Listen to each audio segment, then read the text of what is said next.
Hello, children. I'm back with the second lesson of your Footprints Without Feet, The Thief's Story, written by Ruskin Bond.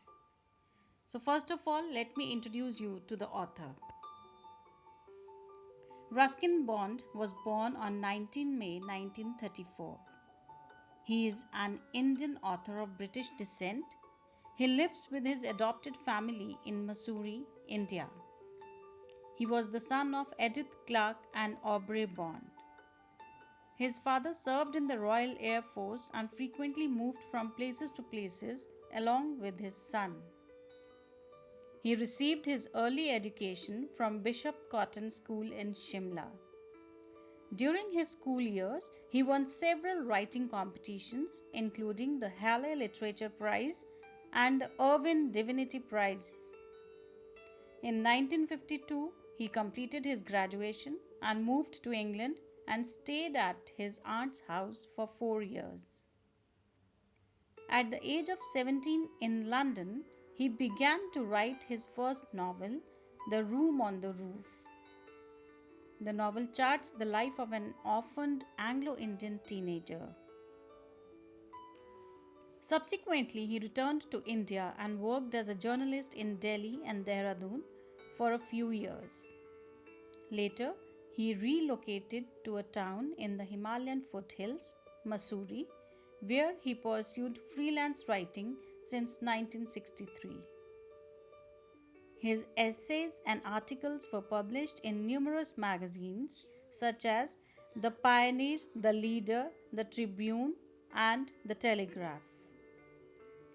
Till now, he has written over 300 short stories, essays, and novels, and over 30 children's books. Additionally, he penned 2 autobiographical volumes, Scenes from a Writer's Life and The Lamp is Lit, Leaves from a Journal. Some of other notable works of Ruskin Bond include Blue Umbrella, A Flight of Pigeons, and Funny Side Up. His works have also been adapted for television and film. A BBC TV series is based on his debut novel, short story, Susanna's Seven Husbands, was adapted into a film as Saat Khoon Maaf, and film Junoon is inspired by his A Flight of Pigeons. The Indian Council for Child Education has recognized his role in the growth of children's literature in India. He was awarded the Sahitya Akademi Award in 1992 for Our Trees Still Grow in Dehra, his novel in English. He was awarded the Padma Shri in 1999 and the Padma Bhushan in 2014. Now, let me introduce you to the story. Let me give you the short introduction of the story. The Thief's Story deals with the reformative power of trust. A young thief's conscience is awakened by his employer's complete trust on him. It is the positive impact of the faith that Anil has in Hari Singh that leads to the victory of virtue over vice. If we talk about the title of the story, The Thief's Story, it is a very apt one because the story is a first person account of Hari Singh, a juvenile thief. It is told from his perspective and details of his experiences thus become credible, otherwise who easily trusts a swindler? The story is a candid admission of a thief of how he tried to dupe his unsuspecting and benevolent employer but could not because his conscience prevailed upon him not to do so. We need to remember that this story by Ruskin Bond has another narrative, that of Hari, the protagonist, in the main narrative by the author. Moreover, since it is the thief that undergoes a change of heart and shuns his evil ways and becomes a good man, the title only accentuates this fact and makes the whole narrative a very effective one. Using a title like A Thief's Reformation, for example, would have made the story sound too didactic. I think the chief purpose of Ruskin Bond is to capture the psychological turmoil of a guilt stricken conscience, which the current title helps achieve. So, it is an apt title. The theme of this story deals with the theme of juvenile delinquency that can mar a young person's character and career. It explores the effective role of benevolence, forgiveness, love, and large heartedness in dealing with young people who show tendencies to go astray. Another undercurrent of the theme is that education is a powerful tool for bringing about a positive change in society. Yet another streak of theme is temptation to do evil and the means of self redemption.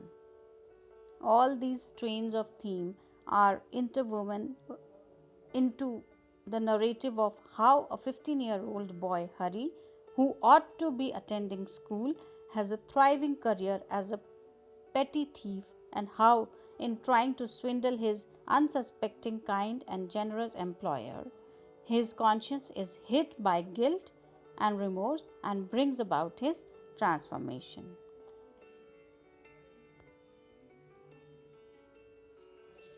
Let's talk about the character of Anil. Anil is a tall and lean young man of 25. He is easygoing, simple, and kind hearted and can be won over very easily. Hari Singh's appealing smile softens him and he agrees to keep him as his domestic servant. He is helpful by nature and he teaches Hari Singh to cook and to write his name. Anil is a freelance writer and earns money by fits and starts. However, he is not very possessive about his earnings. Whenever he gets a check, he celebrates with his friends and spends away everything. He is very credulous and trusting and gives the key to his room to Hari Singh, a boy he knows only casually. He is forgiving too, and that is why he does not express his knowledge about the theft. In short, Anil is honest, large hearted, affectionate, and helpful by nature. The next character of the story is Hari Singh. He is a lad of 15 and is an experienced and successful thief. He has acquired a lot of knowledge about human behavior through his sharp observation. He knows how to impress people and rightly says a little flattery helps. His assessment of Anil being easygoing, kind, and simple is also correct. He knows when to smile appealingly to win over people like Anil. He is good at face reading, and his analysis about the greedy, the poor, and the rich man's reaction on being robbed is astonishingly accurate. However, this habit of Hari Singh, his habit of deliberation leads to his transformation. In the end, after he robs his benefactor, Anil, he feels guilty and puts back the stolen money. He pledges to learn reading and writing in order to lead an honorable life. The story gives us a message too. It delivers a very simple and straightforward message. Do not take what belongs to someone else, and shun our evil ways and embrace the good. The story shows that even bad people have some inherent good in them, and that right circumstances together with scruples of conscience and forgiveness can transform the evil into a good. Another message the story gives is do not shatter the trust people place in you. For if once snapped, the bond of trust can never be restored, and that will have consequences of its own on your relationships. Yet another message that the story so powerfully delivers is that people have it in themselves to be good or evil, and that there is something noble about being good, a realization that dawns on Hari, the protagonist of the story. So that's all about this chapter. Thank you very much.